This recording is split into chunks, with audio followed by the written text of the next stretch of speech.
বলয়গ্রাস সূর্যগ্রহণ 2 অক্টোবর 2024 মহালয়ার দিন সূর্যগ্রহণ হতে যাচ্ছে এবং আজকে আমরা সারা বিশ্বে গ্রহণের সময়সূচি জানবো এবং এই গ্রহণে কি কি নিষেধ কি করবেন তা আমরা জেনে নেব। 2024 সালের 2 অক্টোবর বুধবার মহালয়ার দিন হতে যাচ্ছে বলয়গ্রাস সূর্যগ্রহণ। তবে ভারত বাংলাদেশে অদৃশ্য থাকবে এই সূর্যগ্রহণ। এই গ্রহণ দৃশ্যমান হবে হাওয়াই, দক্ষিণ আমেরিকার বেশ কিছু দেশে, Argentina, Chile, Peru, Bolivia, Uruguay, Paraguay, ব্রাজিলে এবং এছাড়া নিউজিল্যান্ডের উত্তরাংশে দৃশ্যমান হবে এবং দক্ষিণ প্রশান্ত মহাসাগরে দৃশ্যমান হবে। বলয়গ্রাস সূর্যগ্রহণ কি? এদিন চাঁদ নিজ কক্ষপথে ঘুরতে ঘুরতে চলে আসবে পৃথিবীর মাঝে এবং সূর্য চন্দ্র পৃথিবী থাকবে একই সরল রেখায়। সূর্যের চতুর্দিকে দেখা যাবে আংটির মতো অগ্নিবলয়। এই বলয়গ্রাস সূর্যগ্রহণের গ্রাসমান হবে 0.932।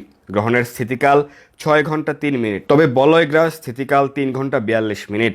এই গ্রহণ দেখতে পাবেন বিশ্বের 25 কোটি লোক, অর্থাৎ সারা বিশ্বের জনসংখ্যার মাত্র 3.08%। তো চলুন আমরা গ্রহণের সময়সূচি জানবো। প্রথমে আমরা দৃশ্যমান স্থানগুলি বর্ণনা করব। ব্রাজিল, আর্জেন্টিনা, চিলির স্থানীয় সময় অনুযায়ী এই গ্রহণ শুরু হবে দুপুর 12টা 43 ঘটিকায় এবং সমাপ্তি হবে সন্ধে 6টা 46 ঘটিকায়। পেরু, কলম্বিয়াতেও গ্রহণ শুরু হবে সকাল 10টা 43 ঘটিকায় এবং সমাপ্তি বিকেল 4টা 45 ঘটিকায়। নিউজিল্যান্ডের উত্তরাংশে দৃশ্যমান থাকবে গ্রহণ শুরু নিউজিল্যান্ডের সময় অনুযায়ী 3 তারিখ ভোর 3টা 43 ঘটিকায় এবং সমাপ্তি হবে সকাল 9টা 45 ঘটিকায়। মেক্সিকোতে অদৃশ্য থাকবে মেক্সিকোর সময় অনুযায়ী গ্রহণ শুরু সকাল 10টা 54 ঘটিকায়, সমাপ্তি দুপুর 2টা 36 ঘটিকায়।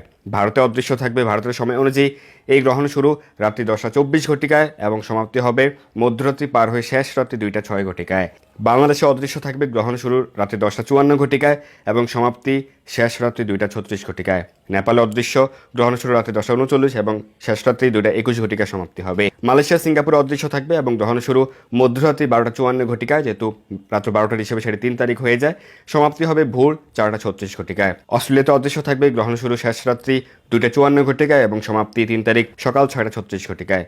দক্ষিণ কোরিয়া এবং জাপানের সময় অনুযায়ী গ্রহণ শুরু মধ্যরাত্রি 12টা 4 ঘটিকায় এবং সমাপ্তি 3 তারিখ ভোর 5টা 55 ঘটিকায়। চীনে অদৃশ্য গ্রহণ শুরু রাত্রি 1টা 54 ঘটিকায় এবং সমাপ্তি ভোর 5টা 36 ঘটিকায় 3 তারিখ। দুবাই, সর্ব আমিরাত এবং ওমানে অদৃশ্য থাকবে এবং গ্রহণ শুরু আরব আমিরাত এবং ওমানের স্থানীয় সময় অনুযায়ী রাত্রি 8টা 54 ঘটিকায় এবং সমাপ্তি মধ্যরাত্রি 12টা 36 ঘটিকায়। বাহরাইন, কুয়েত, কাতার, সৌদি আরব অদৃশ্য গ্রহণ শুরু সন্ধ্যে 7টা 54 ঘটিকায় এবং সমাপ্তি রাত্রি 11টা 36 ঘটিকায়।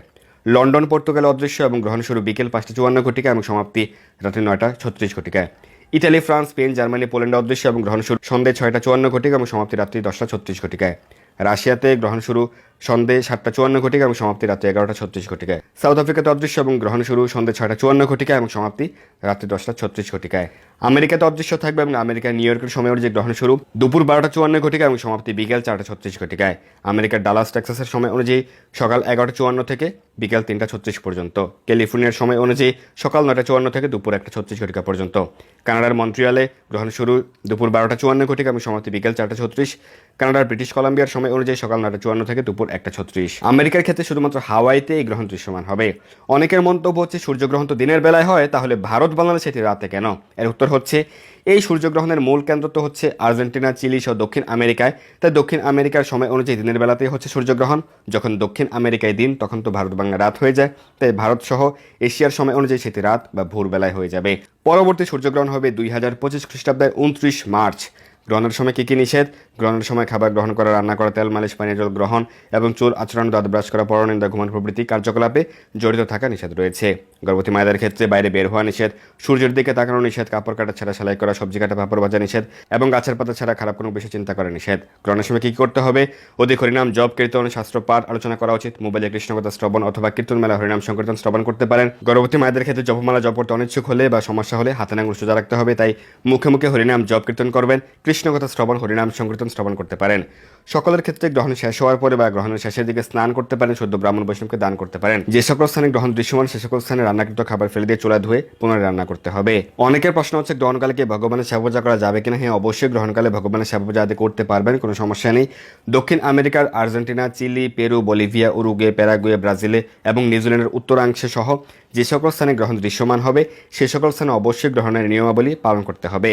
তবে ভারত, বাংলাদেশ, মধ্যপ্রাচ্যের দেশসমূহ, এশিয়া, অস্ট্রেলিয়া, ইউরোপে প্রভৃতি যে সকল স্থানে এই সূর্যগ্রহণ অদৃশ্য তাদের ক্ষেত্রে এই নিয়মাবলী পালন আবশ্যক নয় বা বাধ্যতামূলক নয়। তবে কেউ চাইলে গ্রহণের নিয়মাবলী পালন করতে পারেন, যেহেতু এই গ্রহণ আমাদের গ্রহেই হচ্ছে। তবে গর্ভবতী মায়েদের ক্ষেত্রে গ্রহণের নিয়মাবলী পালন করাই হচ্ছে উত্তম, যাতে গ্রহণের সময় নির্গত রশ্মির প্রভাব যেন কোনো প্রকার সমস্যা না করে। এবং এই গ্রহণের নিয়মাবলী কুসংস্কার নয়, এটি শাস্ত্রীয় এবং বৈজ্ঞানিকভাবে স্বীকৃত। তাই আজে বাজে মন্তব্য করে ব্যক্তিত্বহীনতার পরিচয় দিবেন না। কৃষ্ণ সেবা যুক্ত থাকুন, বেশি বেশি হরিনাম জপ করুন। হরে